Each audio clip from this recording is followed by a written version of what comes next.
Umapela sa Korte Suprema sina Attorney Israelito Torion, Attorney Jimmy Bondoc at ang PDP laban na atasan ng COMELEC na magsagawa ng manual recount sa mga botong nakuha sa senatorial race noong May 12 midterm elections. Si Margaret Gonzalez magbabalita. Naghain ng petisyon sa Korte Suprema ang PDP laban at iba pang petitioner para atasan ng COMELEC na magsagawa ng manual recount sa mga boto para sa pagkasenador noong nakaraang halalan. Kalakip ng supplemental petition for mandamus na inahain ng grupo ang mga napaulat na irregularidad sa halalan. Kabilang dito ang paggamit ng ibang source code, issue ng vote mismatch at ang umanay interception sa electronic transmission.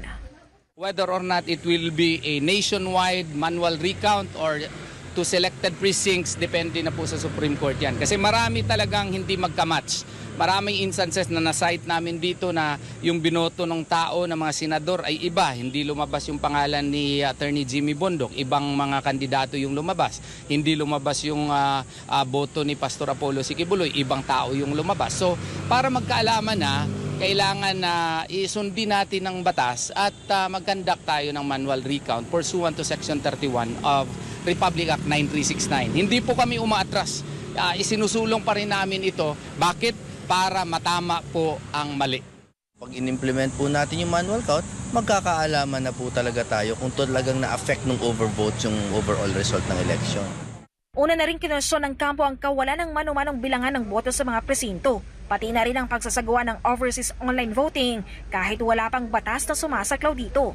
Nilinaw na Atty. Israelito Torion na nasa Korte Suprema ng pasya kung papatawan ng parusang COMELEC sakaling mapapatunayang nagkaroon nga ng irregularidad sa halalan.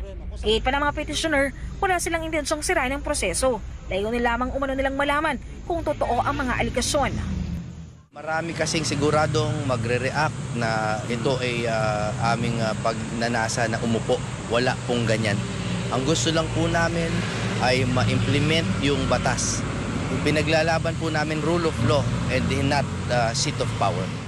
Ay naman sa COMELEC, welcome sa kanila ang petisyon ng PDP laban. Pero hihintayin daw muna nila ang magiging aksyon dito ng kataas-asang hukuman. Hintayin po natin kung ano po ang magiging initial na aksyon ng Korte Suprema. Kung sakali naman po, sasagutin po namin yung mga petisyon na na-file po na yan. Para sa Diyos at Pilipinas Kumahal, Mark Gonzalez, SMNA News.